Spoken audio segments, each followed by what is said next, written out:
I love everything about this island. I love everything about it. I could not. I do too, but I could not live there.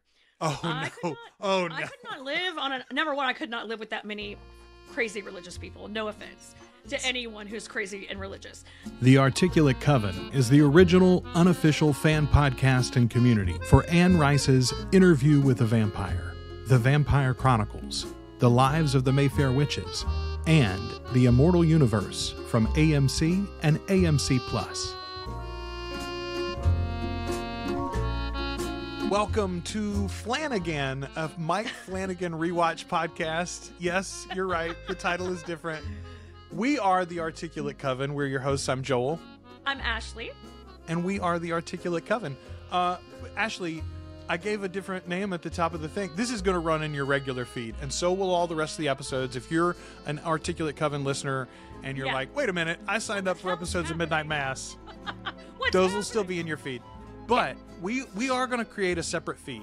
Ashley and I have toyed with this idea in the past. We've joked about Mike Flanagan being the one other creator that we would want to do a podcast about, like we have Anne Rice. We're going to do it, though. It'll be under the Articulate Coven banner. Every episode in the future will not be in the feed, though. And in particular, once we get done with Midnight Mass, patrons are going to get these early. But the regular feed will get it if you sign up for the Flan-Again podcast in all your podcast apps. We'll tell you when that goes public. But Ashley, you're actually going to do the first direct thing for that show. Talk about that for a minute. Yeah. Well, in the spirit of Joel and his lovely wife joining forces for some Articulate Love-In episodes, my hubby Brat and I are going to watch the Fall of the House of Usher and do some episodes about that. So I'm really excited. I'm so excited. I love it so much.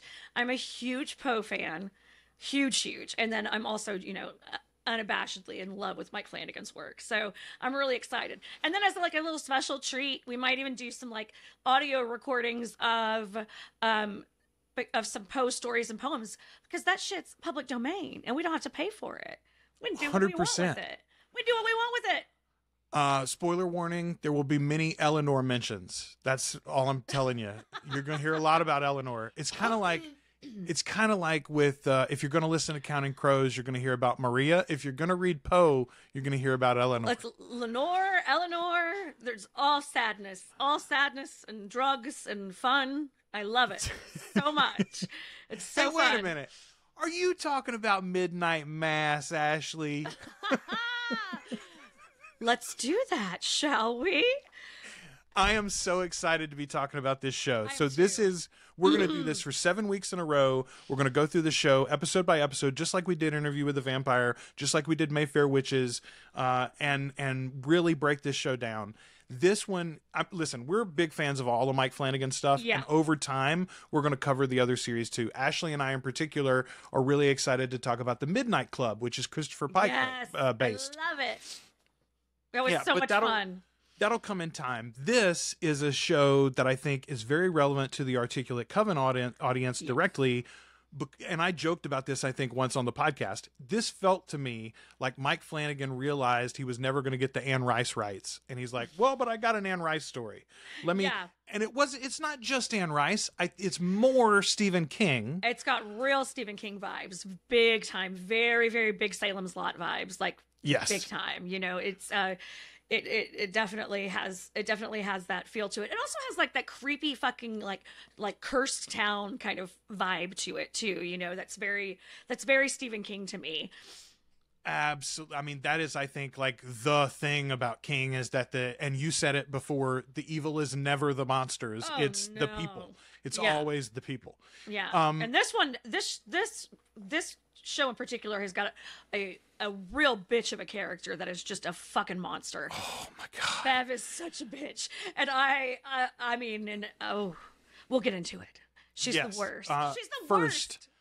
I want to say thank you. Listen, honestly, the reason why this Flan-Again thing is happening is because of our patrons. Yes, we are 100%. just about to cross 20 paid members on the Patreon, by the way. You can go to articulatecoven.com/join if you want to be a member there. If you join for $2 a month or more, you get early access to all the videos and audio and stuff. So the follow the House of Usher episodes from Ashley and Brat. You'll get those on the Patreon at least 2 weeks early, and then they'll go out in the regular feeds and YouTube too. But if you're in a position to do that, we really want to say thank you and appreciate you for doing so. Very much. Amiee, DiBrango, Gaica, Heather Heise, Lara, and Stephen Hensley, as well as Tamara Moore. Those are our fledglings. No, wait, I forgot somebody. Mère, Rosina, and Sharlien are our fledglings as well.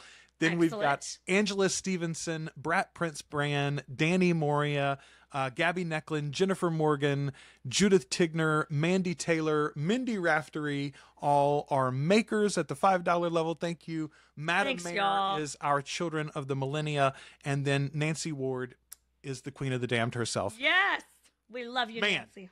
You guys make us proud. And honestly, you guys make all of this stuff possible. Yeah. You don't need to know the behind the scenes, but Ashley and Brat are going to record in this cool online software that you're paying for basically with those patron dollars. So thank you for that. And then that'll make it easy for me to pull the files and put everything together and get them out for you. So this is what you made possible. Kudos. Thanks, guys. Thanks so much. Hope you enjoy it. Also, we're definitely producing way more content now. So holy moly. There's so much. Yeah. So thank the patrons for that too. we've got some feedback from the previous episodes that I want to mention here. And in the future on these episodes, I will say the feedback's only going to be based around Midnight Mass. So we'll leave the other stuff out. But there are a couple of things on our recent episodes that people said that I thought was worth mentioning. Quinkerbell, which is a great name. I love that name. Says Bram Stoker's Dracula is just wonderful. I was crowing about the audiobook in the last episode. Yeah. I read the book years ago, and recently I listened to it. I used that same version that we mentioned, the Audible edition with Tim Curry and Alan Cumming. I also have the one read by Greg Wise. Van Helsing's speech feels like an affect. I mentioned that he says so before everything. She says that feels like an affect that comes from a translation and English as a second language, especially when you consider grammar differences in European languages. So it would be trying to take, one word which means a phrase, but not perfectly. Yeah, that's probably where the so comes from. I love it. French or German or whatever language he would be thinking in, that would be like an apostrophe on the front of the word or something. And so it wouldn't feel as awkward as it does for us. Really good feedback. Yeah. You fuckers are so smart. I love it. Right? God, we are so lucky. We have smart people around us. Okay, here's a great example of somebody that's really smart. All right. This is Tish W14 on I think this is on YouTube, but maybe it's on I think this is YouTube. Oh yes, this is YouTube because Tish is going back and clearly re-listening to or listening to for the first time some of our older episodes on YouTube. Oh, right on. And so this comment was actually on a season 1 episode. I think it was like season 1, episode 5, maybe. I have really enjoyed listening to your podcast the past few weeks and wanted to mention something relevant to this episode that occurred to me during season 2, episode 5. When we hear Louis's original 70s interview, he acknowledges that it is mainly nonsense set out of bitterness to Lestat, but there's one moment that feels real, when he talks about how he felt when Claudia left on her own in this very episode. So yes, she's talking about episode 6, actually. He describes feeling like his only choice was the wrong choice, saying, I had nothing but the bench I was sitting on, so I stayed on it for hours. All I had to do was watch the sun come up, bleach my bones, purify the putrid soul, and when Daniel interrupts him, his emotions are so high he detonates and nearly kills Daniel. This is all in the 70s flashback from episode 5 of season 2. In my opinion, this is a much more extreme than how he describes his emotions in episode 6 of season 1. And I believe it could give more context to Lestat's actions in dragging Claudia back. Don't get me wrong, Lestat forcing Claudia to stay against her will still seems like one of several key inflection points where he set them on the road to ruin, but the first time I watched this episode, it seemed totally inexplicable thing to do, just as we say in that episode, in our episode discussing it. I was like, why would he do that? Why not let her go? Just let her go. He wanted her to leave. Yeah, exactly. I was not convinced by Lestat's concern for Louis. Louis had told her she could go. Here, he seems sad, but fine. But in 2.5, when he's talking about it in memory from the 70s, she's like, he talked about he was going to kill himself. That's a really good catch. It's a super good catch, right? Anyway, as I say, still a terrible decision for him to drag Claudia back, but perhaps not as baffling as it seemed initially. Like that's one of those things, like sometimes people will do bad things, and you're like, well, I mean, you robbed that bank, but like you were going to get millions of dollars. But then they'll do bad things, and you're like, why would you? What that are you doesn't even? Make sense. What were you doing? That's not even that? good for you. It's like you stole poison, you idiot. Yeah. Anyway, all right, a couple more real quick on our things you. Okay, if you haven't watched these, by the way, and you're checking out Interview with the Vampire on Netflix, since you're watching this maybe about Midnight Mass. Yeah. I've got videos on the 5 things you missed in each one of the episodes for season 1 of Interview with the Vampire. It's a good This refresher. comes from a good quick little. It's been so much fun for me. Shiva Rewaltz said on YouTube, thank you for the shout out. That's Jennifer Morgan. I have a question that's a little off topic.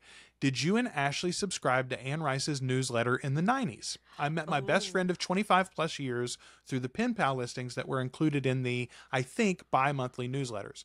Okay. If you don't know what she's talking about, among many, we've talked about it on past episodes of the show, Anne had a phone number you could call for years and years and years. Yeah. Literally a phone in her house. Sometimes she would just pick it up and answer it. I would shit my pants. Right?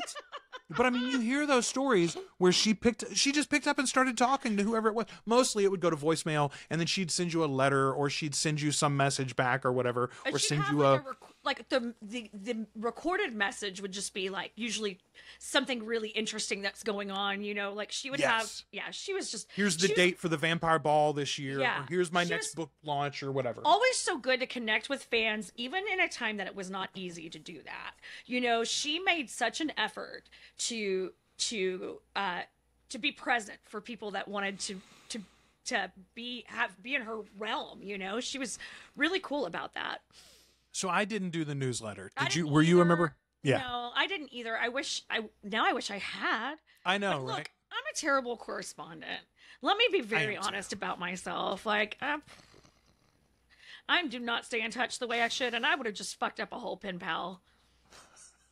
Yeah, I had a couple of pen pals, and it was always like 2 letters, and then I'm out. Like the novelty wore off, and they didn't know the people that I went to school with that day, and what else did I have to talk about back then? You know, my ADHD wasn't diagnosed.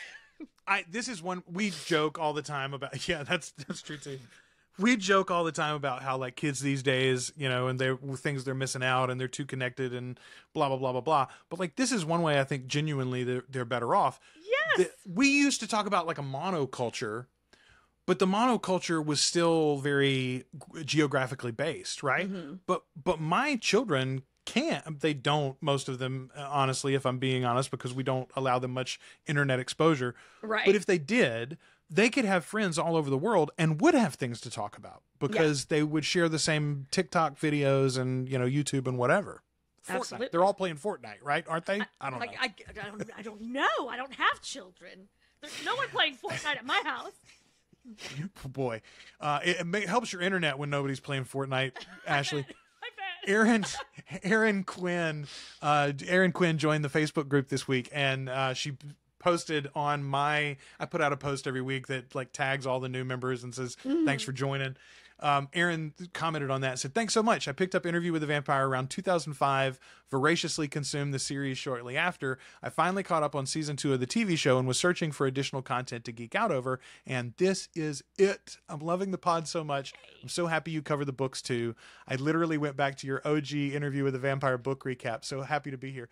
Ashley, do you remember those heady days right after Anne got the rights and you and I were like, let's make a show, and once every 6 months we'd get together and talk about the book that we had managed to read? And now we do it. Now we talk every week.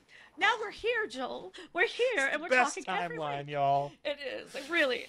I say this all the time too. It's like what a great time to be a fan of so many things, you know, like, and this is, you know, like the bummer of it all is that Anne's gone. I mean, I think truly the bummer of all of this, the only bummer I can think of is that Anne isn't here with us, you know, to be enjoying all of this. She would be I think she would have lots to say about the series, but I think she would be pretty pumped at how happy fans are. I think sometimes about my dad and the blessing and the curse of his being gone, right? He passed a couple of years ago, and it's like, I'm sad all the time that he's gone. On the flip side though, and with the dementia, as he went that way, I never had to argue politics with him after that, right? We never had to argue about religion. The Right. I never had to. We didn't do any of that. One time after he got sick, he said something about the former president, and I corrected the lie that he had heard on television, and that was the end of the. And he goes, "Oh, wow, I can't believe they said that." And then we never brought it up again. And that is such a blessing in retrospect. And not to say, obviously, Anne didn't die of dementia, and No. I wish that we did have her here, because she'd still be writing these damn books, for one thing. But Right. Also that. even beyond that, it would be a blessing and a curse to have her here, True. because I do think she would revel in this renewed fandom, but there are aspects of it that I don't think she would enjoy, and I think that at her age, it might be more bad than good. That's a really overall valid point. stew. You know what I mean? Valid point. Yes. Very valid point, Joel. Right. And she was so connected to it's Yeah. not like she could ignore it. Like Christopher No. couldn't keep her off her phone. So No, and she, Anyway. and she was like, even down to like when she passed, she was very active on social media, like very, very active on Facebook in particular. Like I and even on Twitter, I posted a really funny tweet exchange between her and Christopher that was like, Christopher was complaining, like, stop talking to me about my mom's sex books unless you want to cosplay scenes from them. And she was like, are you talking about your dirty books that you wrote under my name? It was so funny. oh my gosh. Anyway, Yeah. Okay. We're not even talking about Anne tonight. We're talking about this other fella. But we did. Hey, if you've just discovered us, or you're listening to this new podcast that we're launching with this episode, and you don't know about that show, we are big Anne Rice fans. We have a Huge. whole fandom and community that we'd love you to join us over there, where we talk mostly about that. But a lot of those folks are big Mike Flanagan fans too, just like we are. So that's what we're here to talk about. Episode 1, book 1, I should say, Genesis. From Midnight Mass on Netflix. All right, we're going to start with music, Ashley. I think somebody asked, Mandy asked maybe, oh God, please talk about the music in this show. And there is so much good music. There is. It's fantastic. You and I were praising the benefits of Saint Neil earlier off air. But that's what we start with. And the Grass Won't Pay No Mind. It's from 1969's Brother Love's Travel and Salvation show. It opens the show. We see the lights of the police car reflected in a Jesus fish, which ends up belonging to our hero Riley.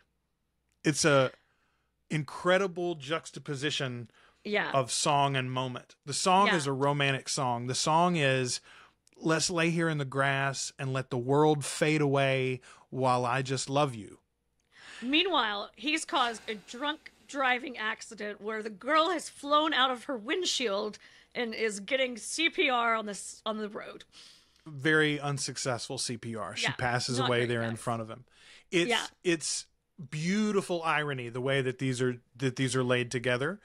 In particular, because of the final line of the song that we hear anyway. It's not the final line of the song, but we hear Neil say one more time, and the grass won't pay no mind, as Riley realizes that he's killed this girl. Yeah. And so then it goes from, we'll lay here in the grass together, loving each other as the world passes away from us, to your world is ended. And you've just killed this woman or this girl. And what a horrible series of events to have happened. And you're the cause of all this tragedy. But time marches on. The world keeps spinning. No one, that's...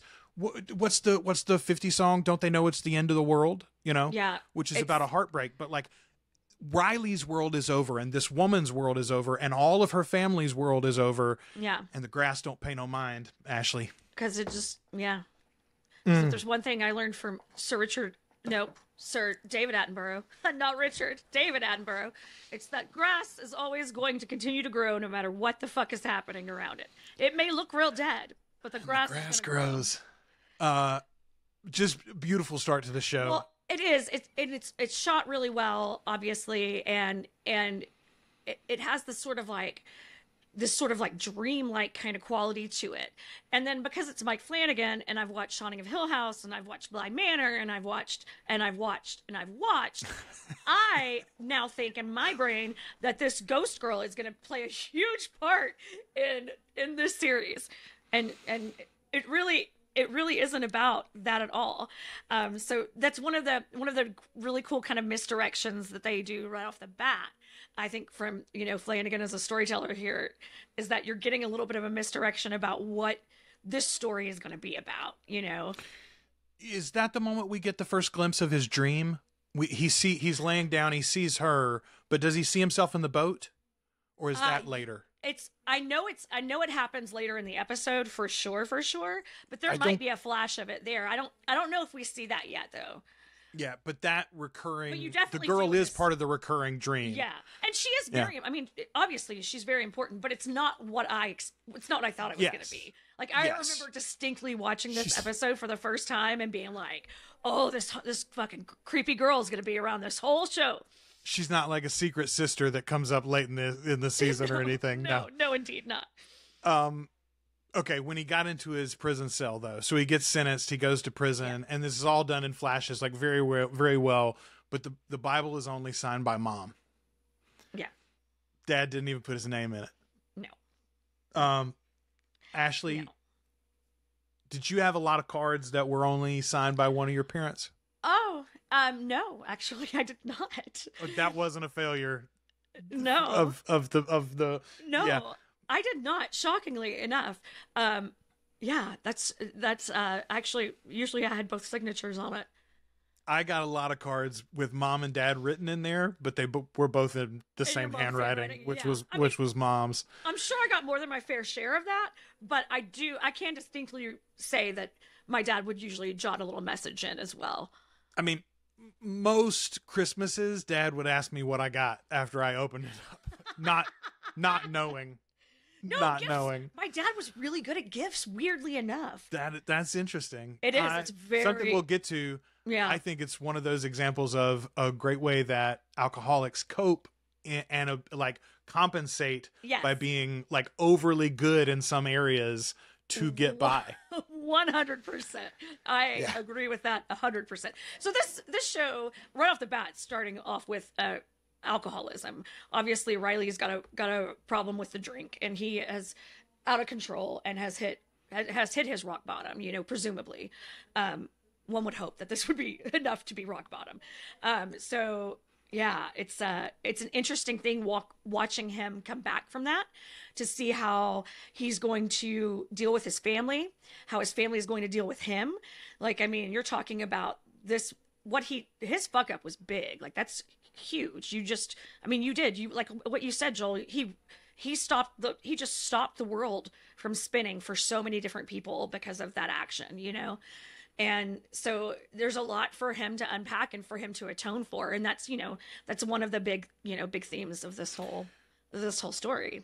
The thing that never touched me until literally this watch of this episode, if Riley had not screwed up his own life, he would have been in a position to float and absorb the failure of the island for his mom and dad. Yeah. When things went bad for his mother and father, he could have made a loan, he could have purchased property, he could have moved them. Like, what if there are a million answers to their issues that Riley could have provided? Never mind absorbing all their savings in legal fees and things like he did, right? Like he ditched their social safety nets, but also he could have provided a new one if he had just stayed on the track as a hotshot startup kid or whatever. Yeah, and it didn't matter that dad doesn't know what you're doing. Like, let's be honest, No, it doesn't. Who cares? Yeah, I did. That's never really hit me before either. Yeah, that's a really interesting them coming thought. And going. Yeah, man. He really did. He did. You think about, I definitely have thought about like how much fucking money they had to dump into his lawyers, and then what he had to pay the family in restitution and all of that. But I never really thought about like how he could have gotten them out of the situation. Potentially none of this shit ever even happens. At least not to them, right? Like at least not to this family. Population 127. We see the sign on the way into the island. I love everything about this island. I love everything about it. I could not. I do too, but I could not live there. Oh no! I could not live on number one. I could not live with that many crazy religious people. No offense to anyone who's crazy and religious. However, I would feel so trapped on a small island like that. Like, I would feel very, very stuck there. Like, It's I need more interesting. than 2 fairies. I need my own boat or some shit. You know, we talked already about how Flan-Again, especially in this series, is very King influenced, Stephen King. But Salem's Lot or Derry or Castle Rock, none of those towns are as perfectly isolated as Crocket Island, right? Yeah. Like it feels like Stephen King saw this and went, damn it, that's a good idea. Yeah, yeah. And I mean, I'm pretty sure he did say that.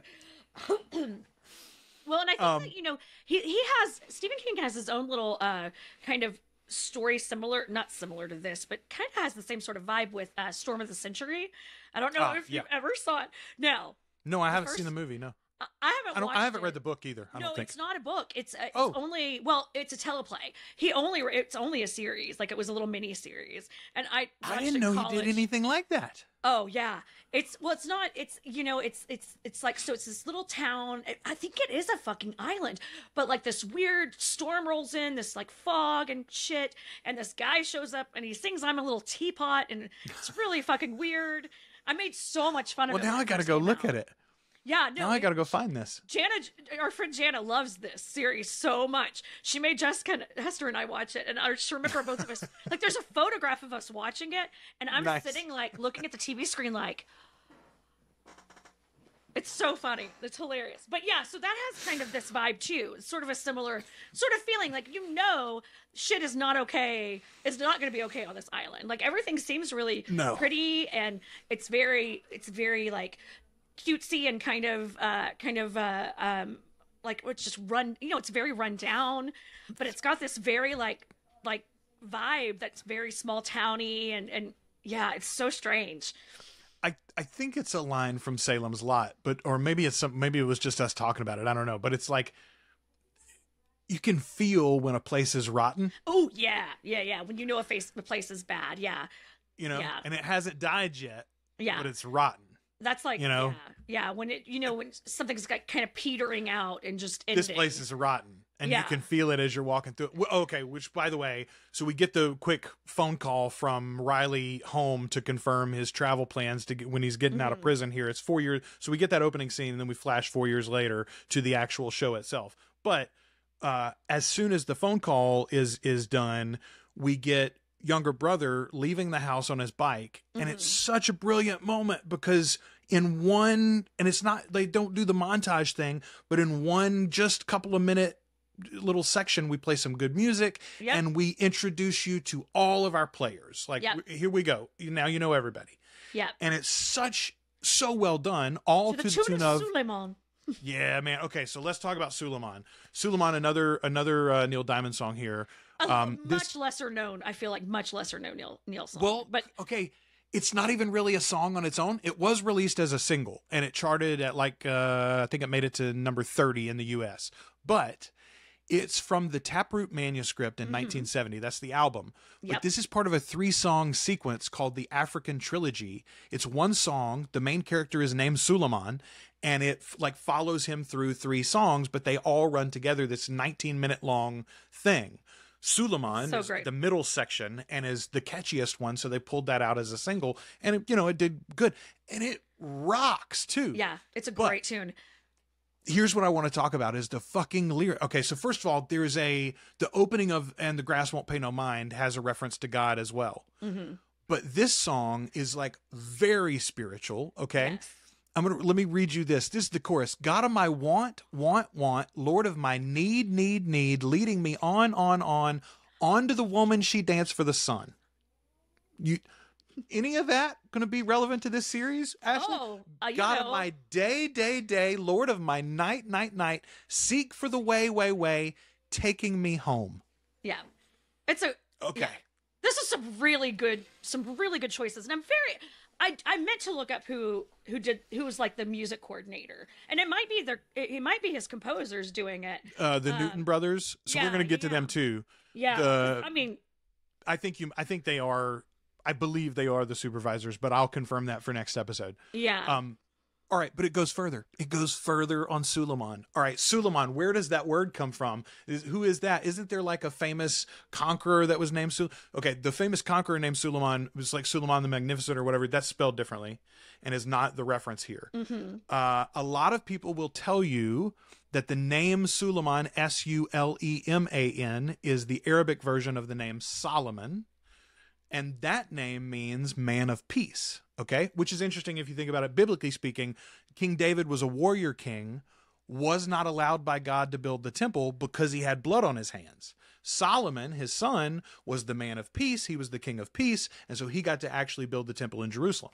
But also, though, here's you go further. I was like, wait a minute, that doesn't make any sense. There's so many fucking layers. The names don't connect, right?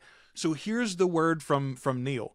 He was inspired by the word Salama, Salamah, which means hello or welcome, but also goodbye or peace be with you. It's a African aloha. Yes, it's an African aloha, basically. So this is very fitting in that as our little brother character here drives across the island on his bike, over and over again, he is saying, hello, welcome, peace be with you, hello, but also goodbye. Yeah, also bye. I'm on my way out. Okay, anyway, I love it. Top to bottom, that song kicks ass. I love it. So well placed here. We're introduced to Sheriff Hassan, played by Raul Coley, and he is so scrumdiddlyumptious, actually. I love him. He's so great. He's also in Bly Manor, and he's also in House of Usher. Okay, nice. Yeah, so he's one of the Flan-Again players, and what a treat he is. He's fantastic. If you're watching this on YouTube, you'll see this tweet itself. But I found him on Threads recently. He's on Threads. I followed him there. Oh yeah, he's hilarious. He's very funny. He recently posted this, which you're seeing on screen now. It's a tweet from Ben Barry that said, "Now that's one good-looking sheriff," and a winky face, and he tagged Raul, and he has a screenshot of this moment where he's standing on the front steps of the general store, and Raul reshared that and said, "Yeah, he's hot. I've been giving him hand jobs for over 20 years." So fucking great. I forgot how funny he is on Twitter. Raul had shared that whole thing on Threads and said, "Me, I wonder why I haven't made it yet. Also me." Yeah, I've been giving myself hand jobs for 20 years. So anyway, he's a very funny dude. If you're on Threads, follow him. Okay, Ashley, you mentioned the Newton brothers a minute ago. They come in right about this moment, too, with a choral element for the first time, as we meet Father Paul dragging in a not at all suspicious box. Look, I knew what was fucking up this minute. This minute I was like, oh, shit! Because, like, when this first show came out, you did not know this was vampires. Well, okay, if you're watching this now on Netflix, I guarantee you there's vampires on some of the imagery that you're seeing. Yeah, but there wasn't None of anything. That was... Nope. We didn't know. We just knew it was going to be another Mike Flanagan horror project. On Netflix, and we were ready for it. Yeah, no. So this is the moment, though, I was like, oh, that's a fucking vampire in that crate. And I wasn't sure. I wasn't sure yet about all the pieces, but I knew for goddamn sure you knock on a box and it knocks back at you. You got a vampire in a box. That's a vampire box. That's a vampire box. You got a vampire box. I like that. Have that dirt in there from where it came from too, I bet. Oh my god!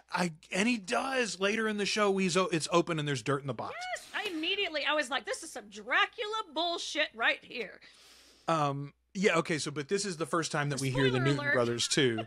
You know that already if you're watching it this now. The Newton brothers do the whole soundtrack, okay? And they've basically done all of Flanagan stuff, like all the way back to like the Hush movie. Oculus, yeah. Like, yes. I mean, they've been with him for a while. But here's what I didn't connect. They did the X-Men 97 series, Ashley. They did? I forgot that. Oh, shit. Yes. They did the updated version of the theme song and everything. Yes, they did. Oh, my God. And y'all, if you haven't watched that, that's a good time. So good. That's a good time. Great queer representation, too, in that show, honestly. So, like, very impressive.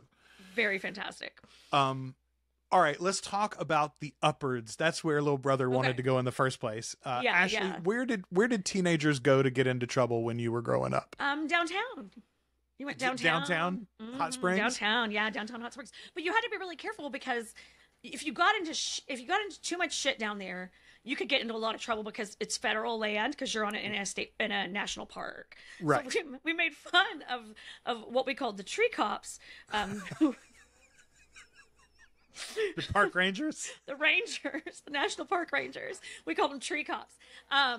But yeah, usually it was downtown, or you go to the lake, depending if it was summertime, you went to the lake. So in Bastrop we had the Loop, which wasn't a loop. I've been thinking about this cruising? a lot lately. Was it a cruising loop? Yes, it was very much a cruising. So there was. We had that too on Central. There was like a Sonic at one end, no, a McDonald's at one end, and a Johnny's Pizza at the other end, and a Sonic in the middle. God, I miss Johnny's. And then on the other side of it was like the public baseball fields and stuff. So like early afternoon, there'd be families there, and like you'd have to be hanging out with your kid brother for his t-ball game anyway. Right. So it was very conveniently located, right? But you'd literally, I remember when I was a child, like 12 or 11, they put in speed bumps because the kids were cruising up and down and like drag racing on it. Oh my God. So they put in speed bumps at every 5 feet. And so you'd cruise at like 2 miles an hour while you played very loud music. And boom, boom, boom, boom, boom, boom. Or if it wasn't super crowded, you could go to the edge and like swoop around the speed bump or like put one tire over it, anyway. Yeah. Oh yeah. Yeah. Oh, yeah. Very, very impressive cruising up and down the loop. Busting a loop, we called it. Or my mother did, at least. Oh, my God, that's hilarious. A Sonic was involved in our cruising route as well. And I worked there. Listen, if you're not from the South, you don't understand how key Sonic fountain drinks are to the development of teenage culture. Oh, God, give me a root. It's very important. Now. I will never pass up a Sonic. I never not want a Sonic drink. Bev Keane, we meet Bev Keane, the world's busiest busybody. Y'all, I don't this prefer bitch to call women bitches. I don't prefer to call women bitches, but this bitch, she earns it. This bitch, she earns it from moment one. The first moment we meet her, she's nagging Sturge. She is, and she's just hateful. She's just hateful. Like everything about her is fucking infuriating. She talks down to everybody. She treats everybody like trash. Like she is definitely that religious that thinks she is the godliest of the godly ones. Like that is her certain kind. Woo! Yes. We all know her. Y'all know her. Well, and they're very commonly in leadership in church communities because no one has the balls to tell them to sit down. Yes, that's absolutely. Everyone is so concerned at causing again, we try not to get very political very often, but the reason I think why our former president has had as much success in politics as he has had is because it is so rare to have someone who is willing to say anything and to do anything on a public stage. Most people are worried about dignity or they're worried about offense or they're worried about, well, how will I look them in the face tomorrow at the office? And that guy is not worried about those things. No. Bev Keane ain't either. Neither's Bev. Yeah, no. She doesn't. It doesn't matter how you look at her because God is looking at her in the best way. Man, when you've convinced yourself Ooh. that's the whole point of this series, I think, largely, is when you have convinced yourself without even any willingness to consider doubt or alternate facts or evidence. When you've convinced yourself that God is on your side, you are willing to justify any action, right? It's bananas. That's what we get right from moment one with Bev Keane. I mean, look, if it didn't make clear when she's short and rude with Sturge, who's just trying to do his job. He's doing his job. She then immediately snaps at Joe Collie about his dog, and it's like, oh, she's literally the Wicked Witch of the West, this bitch. Yeah. Okay. And it's a big, like, aggressive-looking dog. It's like, what, a Cane Corso or something? Sure. Yeah. Sure, fine, Bev. It's sitting on the porch. It didn't come out. Like, she's just a twat. I cannot with Bev Keane. That's it. I mean, she is the worst. And this actress is fucking phenomenal because she's done a lot of Flan-Again work as well, and every time she's playing a very different character. This was such a different role than I'd seen her in before. She was always like she's like the sweet neighbor in Hush, and she was one of the main character's wives in Hill House. And so I was like, always seen her as like playing this like kind of very normal, matronly, not a hateful bitch. And this woman she's the worst. Like this show really unpacks a lot of what I have a problem with organized religion about. Oh, boy. I mean, I was watching it the other night, and I'm like, I pull out my earbud to talk to Kelly for a minute, and I'm like, man, this show just keeps reminding me how every time I mention religion on Interview with a Vampire, Ashley goes, religion's so weird. and I mean, okay, so if you haven't listened to us before, I was raised literally without religion, pretty much. Like, it was an auxiliary thing that happened in the background. Other people were doing it. I obviously know the ins and outs. I live in the South. It's not like it's not like you're exposed to it. Yeah, and I would, I think for a long time I would have been like, yeah, sure, I'm a Christian, whatever, like, let's roll. It doesn't matter. Like, who cares? You're like culturally Christian, like they talk about, like culturally Jewish. Yeah, like that's fucking how it feels growing up in the South. But I don't carry around a lot of religious baggage, or the only religious trauma I have is from people trying to force it on me, whereas like this, I think this shit is triggering for a lot of people who have done a lot of work to like unentwine themselves from like religion that skews a little culty or that requires more of you than it should.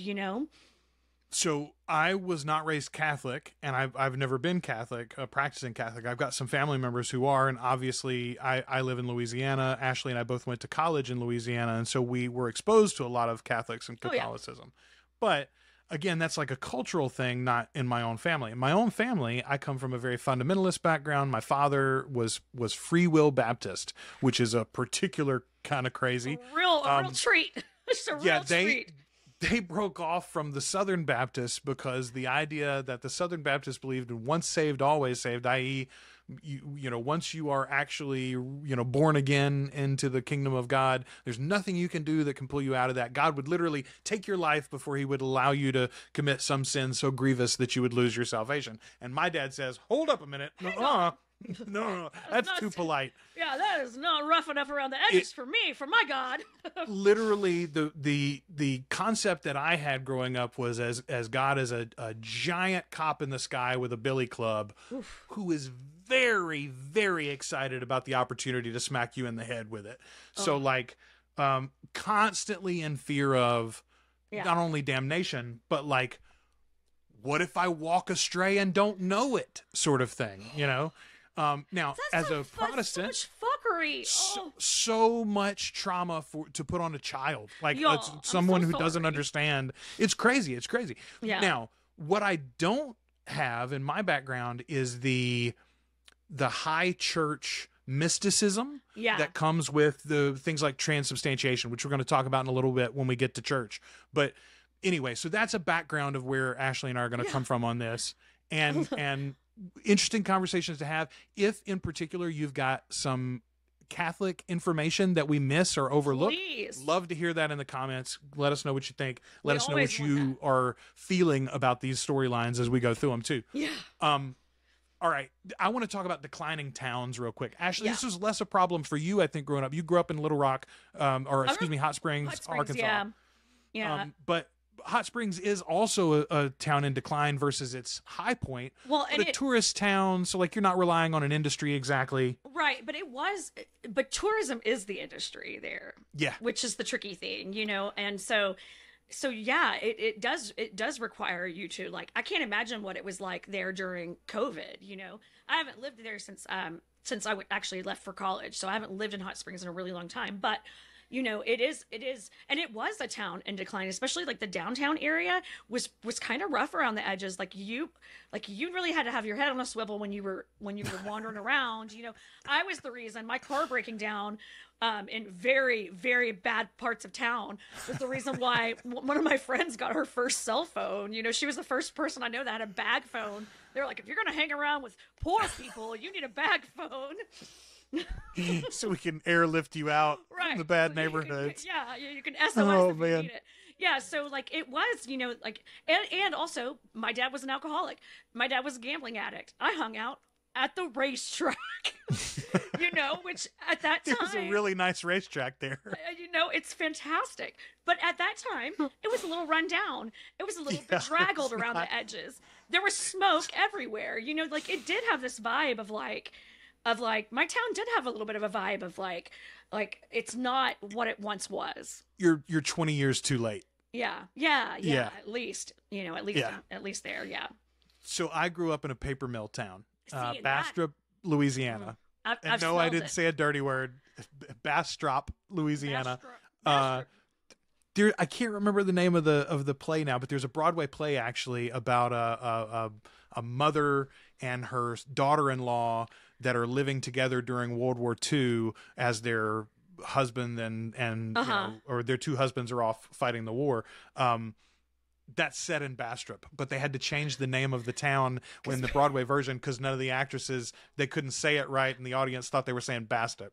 Oh my God. Anyway, it's a paper mill town. International Paper was there, and when I was a baby, it was still booming. It was big business. Everybody that worked at the mill, that was a cushy job. You had great benefits for life, the whole 9 yards. And then by the time I was 10, 12, they had their first big layoff. And then by the time I went to college, it was closed. Like there's not, I mean, I think there is still a location there, but it's like a few hundred people instead of the tens of thousands that worked there once upon a time, right? It was a huge operation. It went to nothing. How that happens. And there's no industry in that town to replace it, right? Like they've got a Walmart and they've got a giant sporting goods store that's been there for 40 years. That's like, it's literally like a single one family owned Bass Pro Shop, but it's in the middle of North Louisiana in this weird little town for no good reason. Anyway, the point is that is a town in decline, and that's all that I ever knew was this. You're 20 years late for anything good in this town. Steady downward decline, fast. Yeah. Because it's just like you see as Riley and Mom are walking into town in just a minute, they're going to pass the house and say, "Oh yeah, the Millers left last." People aren't even April. bothering to sell their houses at this point. Didn't even list it; they just left it. They just fucking left it. And so like they're fish. Obviously, this is like a fishing community. But there's been some sort of oil spill, some sort of oil-related incident that happened that caused a lot of upheaval for them and has really dried up the fishing, affected the environment. And it sounds like they got kind of bullied into taking a settlement from the oil company that wasn't to their benefit necessarily. It's to the benefit of the community maybe, but not to their individual like households. Yeah, absolutely. It was like a series of negative events. It's not one thing; it's a million things. And it has that bitch Bev King. We'll get there in an episode or two, I think. We don't go much into that right now. I want to mention one quick note here. Anybody who's ever worked in a church or volunteered in a church, I guarantee you are affected by the 4s to replace the A's on the church sign. Did you notice this, Ashley? I noticed that every single time, but I never... There's two things that you know immediately about this. First of all, they don't have enough some letters. of the A's walked off. Right. But secondly, they will not or cannot afford to buy new ones, right? And it's a combination of those. Again, it's like one of those this is a town in decline. There are things wrong here. Things are falling apart. And we're doing our best to keep up appearances. But it's a tiny thing, but it's something that you will see so much in small churches. So much in small churches. That's interesting. Because again, they bought those letters for that bulletin board, 30 years ago, and we don't even know the company that we ordered those from or where were we not get even new exist ones. anymore. They closed in Bastrop. You're right, exactly. They closed when the paper mill did. Okay, Omar Sharif is referenced here, I think twice in this episode, but it comes up again later too. I want to make this clear in case you don't know. Omar Sharif is an actor. He was born in 1932, died in 2015. He's an Egyptian actor who appeared in a lot of Hollywood movies. Really good-looking brother. Very handsome. He's known best for his roles in Dr. Zhivago and Lawrence of Arabia. He was in Funny Girl, too, which I'd forgotten, honestly. He was nominated, though, for an Academy Award and won the Golden Globe Award 3 times. Sharif's portrayal of Sheriff Ali in Lawrence Arabia earned him an Academy Award nomination for Best Supporting Actor. So that's the joke. Here we've got an Arab man who is the sheriff. Oh, he's Omar Sharif. Right. Sheriff Ali.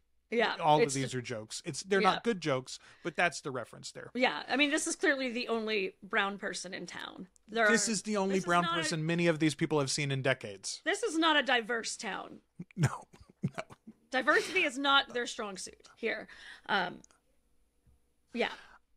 I love that this show buys into not showing the shark. You know, one of the things that we praise Jaws about all the time, Steven Spielberg's Jaws, is that we don't see the shark very often until deep into the movie. The reason they did that is because the puppet didn't work. The machine didn't work. It looked right. stupid. It's a terrible shark. The same thing happened in Predator. They made Predator, and the original idea was we would see the Predator more often.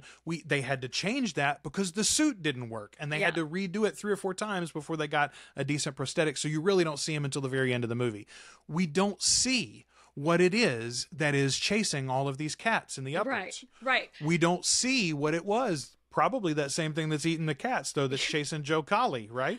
Exactly. We get a little reference to strange happenings. We don't see Father Paul's face until the very end of the episode. And I think those two things have something to do with one another, Ashley. That's a very interesting observation there. Yeah. Yeah, they do. They keep him. We don't see him until he's ready for us to see him. Just a choice for sure. Okay, I've got 3 religious things here that I want to unpack and talk about. Denying Riley communion.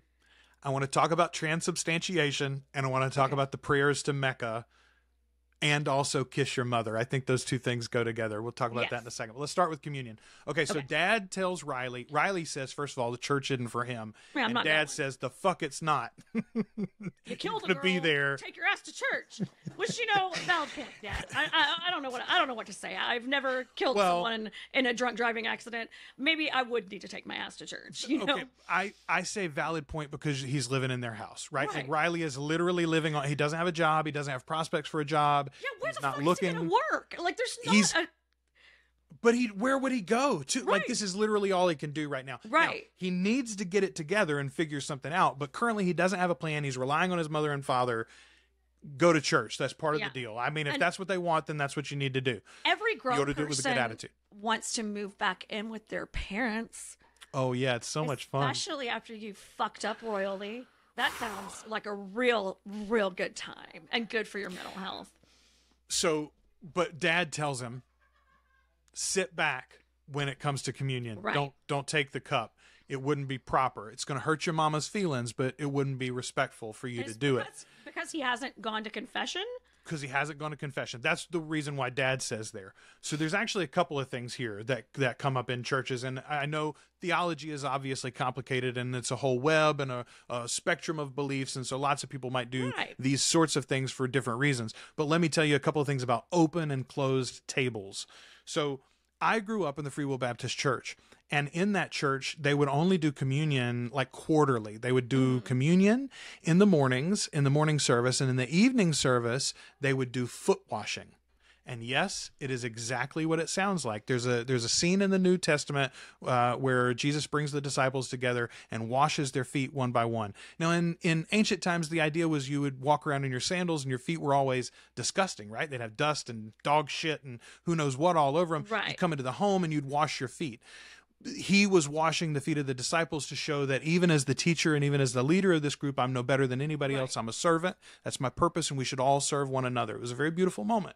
And the idea of foot washing in a religious setting is also, I think, a very lovely thought and a beautiful metaphor to serve one another in that way and to physically, wash one another's feet. It's also real gross, y'all, especially in a small church where it's all 90-year-old men. They divide you up into genders, right? The men go in one room and the women go in another room, and you wash each other's feet. You don't even get to see pretty feet. No, it's weird, man. It's weird. I only did it a handful of times personally because we only did it like quarterly. Of course, they wouldn't do it every Sunday. You wouldn't do foot washing every Sunday, right? They'd run your church out. So they don't do communion every Sunday either, though. It's only quarterly. But my father always made a big point that if you're visiting a church and they do communion, whenever they do communion, if you happen to be there while they're doing communion, if you're not a member of that church, it was his contention that you did not do communion. Because communion is about a fellowship of that body of believers, right? Yes. And they have a shared understanding of what their values are and what their expectations are and what their lived experience has been and where they are with God and their walk and et cetera, et cetera. And so only they're relying on each other and forming this like closed circle of holiness. is sort of the way that it was shown to me. That is a practice I also followed as someone who was frequently a guest at churches and things like that. I would not partake of any sort of thing like that. So for Catholic churches, I think the general rule is as long as you're sort of on the honor system, like they don't, nobody's standing up. It's not like Dad standing there going, "We don't know you." Yes, but if you aren't a member in good standing, meaning you haven't had a recent confession, you aren't supposed to take the cup. And I think there's even something about outside of your diocese, maybe you're not supposed to take the cup unless you're traveling for a certain amount of time or something. Anyway, there are limits on that. That's a closed table, okay? Right. Now, I went to, and I joined most recently, the church that I've attended most recently was United Methodist Church. Now, the ones who broke off from the Methodist Church may have a different opinion of this now, but the United Methodist Church, they have the concept of an open table. It's not my table. It's not this pastor's table. It's not this church's table. It's Christ's table, and Christ has invited all, anyone who comes. Everyone gets juice and crackers. But Father Paul says basically the same thing to Riley after the service. Those in a state of grace, I'm really not much good to. Yeah. Right. And Jesus didn't much care for those in a state of grace. His friends were all those with problems, those with issues. And I think that's true in the gospel story. And my concept of that, of the idea of communion, has always been that one. If you're going to do it at all, the only way to do it is that it's literally it's for you, the non-believer, Ashley. Like if I was going to take communion in my home, which I have done before, I have been in situations before where I was very connected and I was in that practicing moment, but I also wasn't in a church. Right. I'm a believer, and where 2 or 3 are together, I believe he is there with you. You know, that's what the Bible says. So if you were in my home and I did communion and you wanted to take communion, I think that's a beautiful thing and I'd love to share it with you. And the fact that you don't believe in any of the tenets or most of the tenets that I believe in, that doesn't change the fact that I'm sharing this meal with you. And the reason why I think that's true for me, and it isn't so much for the Catholics and especially this show, is because of the concept of transubstantiation. So let's go there. This is some more weird religion, right? Yeah. So the Catholic idea is that at the moment that the priest blesses it and begins to offer the host, it literally changes into the body of Christ and the blood of Christ. So much so that there are specific protocols for disposal of any remains. You cannot throw the host away, Ashley. You cannot pour Jesus into the sink because that's the body and blood of Christ. It's got to be disposed of properly. So for instance, there is a filter that catches under the sink in the back of the churches. There's a filter set up that catches the host. And once you get enough of it, you take the filter out and you burn it. Well, what? It's the body of Christ. You can't throw it away. Well, can't you just drink it?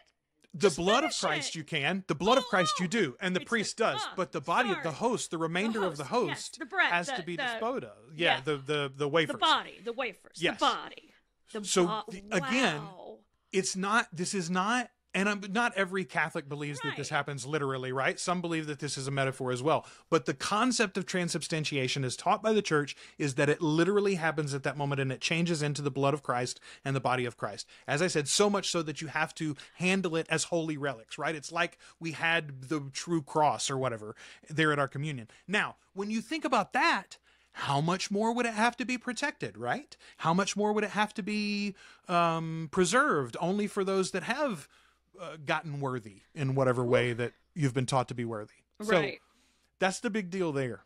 And that's I love very interesting that in the show they juxtapose, they have this moment at church and then show us Ali and Hassan praying to Mecca. There are rituals all over the world, and one ritual may look different than another, but they are all very much in service to the same thing, which is, and this show talks about it so well, we stare at the stars and we wonder what the hell is going on up there, and we build our own stories around it to make ourselves feel better and to be able to sleep through the night. Absolutely. And so this is another one of a little picture of another one of those. I love the extra moment, though, that Ali has. Hassan makes Ali kiss his mother's photo there. Yes. Does a couple of things. First of all, makes it clear that mom's passed away. But it also, I think, ties together our two main flow-throughs of this entire show, which is religion and family. Absolutely. And how they are really one and the same. Yeah. And it's setting you up for like how their relationship's going to change and evolve over the course of these 7 episodes. Yes. All right, our final moments of the show happen to Abide With Me. This is our first performance full from the Newton Brothers. So Abide With Me is a Christian hymn by Scottish Anglican cleric Henry Francis Lyte, a prayer for God to stay with the speaker throughout life and in the moment of death. It was written by Lyte in 1847 as he was dying from tuberculosis. He wrote this as he was dying. Well, so the dang. story goes, Ashley, that years earlier, a friend was passing away, and he was there at the deathbed with this friend. And as the friend's eyesight began to fail in the final moments, he held Light's hand and said, abide with me, a few times. And that rattled around in his head. He held it for years, that moment. And when he was dying, he went back to, there's a passage in the Bible that's a reference to that, as well as Jesus asks the disciples to abide with him. Mm-hmm. Anyway, he wrote it right before he, like literally 2 weeks before he passed. And the first time it was publicly performed was at his funeral. Going Pretty out with cool. a bang, sir. That's right. Very interesting. Ironic end to this song, again, just like they did earlier with the opening song from Neil Diamond. The final line, as we hear Abide With Me, we see Riley laying down, and the girl, it's almost as if he's asking her, like, will you stay with me? Yeah. And we get, it's really lovely. Yeah, it is. Yeah, it's such good use of a hymn and music. You know, they do such a good job of something I really liked about Lost is that if you heard music on the island, it was coming from something. Diegetic. It's one of my favorite words. Diegetic music means arriving. I taught my 16-year-old this the other day. I love it. Diegetic music means in a film or a movie or a play, if the music that you are hearing is arriving from the world of the show, a character is playing that music. That's diegetic music. Now, sometimes what will happen is it'll start where it's like coming from there, and then it fills the full soundtrack eventually. But still, it's really coming from that guy's headphones or that Walkman or whatever. Yeah, exactly. And they do that. They do that quite a bit in this. Even like in the very beginning with with Suleiman, he puts on the record, you know, and then you actually have everyone in the church singing together and things like that. So it's just just another example of just really, really good use of music and sound in general. It's so good. This is so good. Everyone is surprised by Father Paul. Who's that? What's going on here? Everybody's surprised. Bev is the only one who's suspicious.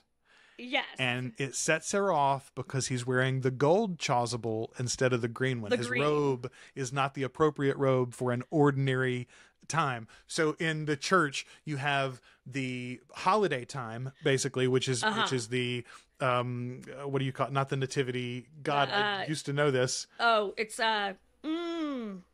what's Christmas season? What is it called? I know what it is even too. Shit. Y'all, it's been so long since I've been to church. What a shame. All right. Anyway, you have that period of time. Yeah, you'll tell us in the notes. You have that period of time, and then you have the Lent season, and then you have ordinary time, the rest of the year, basically. And so we're in ordinary time here, and he should have on his regular green robes, but he doesn't. He's got the fancy gold robes on. Fancy. I wonder why. Oh, I just couldn't find the green robes. Don't worry about it, Bev. Don't worry about it, Bev. Don't worry about it. Bev also sneaks into his house and is trying to dig around in his locked chest too. So like, Bev is not the nice woman she thinks she is. I gotta tell you, the first time I watched the show, I wondered whether Bev would last the whole series because of that. No, I said, curiosity killed a cat. Bitch. Yeah, exactly. Yeah, she's all up in everybody's business. God, she's such a busybody. She is the busiest of busybodies. All right, we will be back to busy our bodies about her and the rest of this. There's a storm a-coming, y'all. I don't know if you know it. A bad one. There's a storm here, actually. Ashley, it's so funny. There is a storm coming. There's a hurricane coming, like literally tonight. Yeah, Francine is making landfall. I think Baton Rouge is going to end up getting the worst of it down south. Yeah, sounds like it. And we'll see how bad it'll affect us. Probably for me, just a couple of heavy rain days and maybe some fallen limbs. But good luck to everybody that's down there. Yeah, big love to everybody in Louisiana. Yeah. It's not a big one, but it can still be a shitty one if it goes slow and drops a lot of rain. Somebody was asking the other day, they were like, I feel like all my family down south when we were kids, they would just like, they'd do a party every hurricane. Like, why are we worried about it now? I'm like, they don't, when we were kids, they didn't accelerate like they do now. Yeah. Like that's what, you don't know this, but like, if you don't live here, but what happens because of global warming, very frankly, because of climate change, the Gulf, and also because of erosion, we've lost a lot of territory there that used to slow these things down. But it hits the Gulf. The Gulf is so warm this time of year, the hurricanes accelerate. And so your projections and how strong it's supposed to be and when it's going to hit landfall, all of that can be thrown out the window like overnight as it's landing. So that's why everybody's so concerned now, basically for every hurricane. Yeah, and really, I think since Katrina, the big fear is just flooding. Is so much flooding. That was so much of the problem. You know, Jesus Christ. So like whenever they start stalling out and raining slow, I'm like, oh God, everything's gonna flood. But see, I had a lot of those immediately when they're battening down the hatches here and they're, you know, blocking windows and all of those things that they do on this show. I was immediately like, wait a minute, I have been there before. I have been there. We'll be here again. Yeah. We'll be here again before you know it, with another episode of Flan-Again, our Mike Flanagan rewatch podcast. We'll be back next week with book 2 of Midnight Mass. Until then, go and watch that. Give us feedback in the comments, especially if you've got some input on those Catholic storylines that we talked about. We'd love to hear that perspective on this show. Ashley, anything else before we wrap up? No, I just we got to meet almost everyone in the town. We got a little bit of backstory on everybody and got little teases about what's to come. So as usual, he's got us stacked with a really interesting motley crew of characters. So this is such a treat. I'm so excited we're doing this. I am too. I've been looking forward to this for a long time. All right, we'll look forward to next week, folks. Thank you to all of our Patreons for making this possible. You can join too at articulatecoven.com/join, as well as you can find merch. Our links are in the show notes for that too. And see us again next week. We'll be back soon. I have been Joel. I'm Ashley. And we are the Articulate Coven.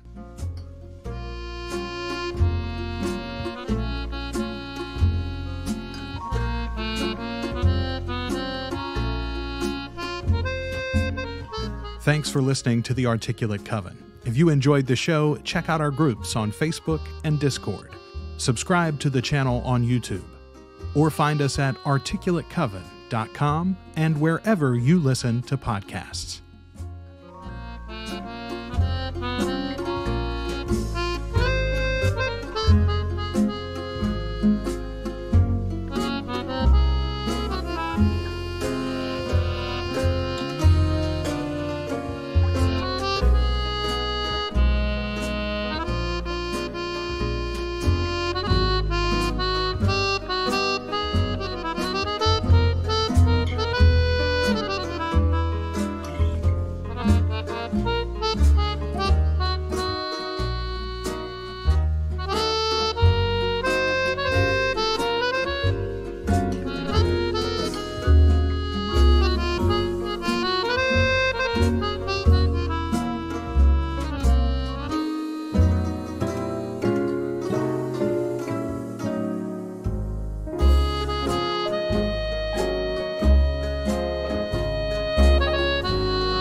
Bye.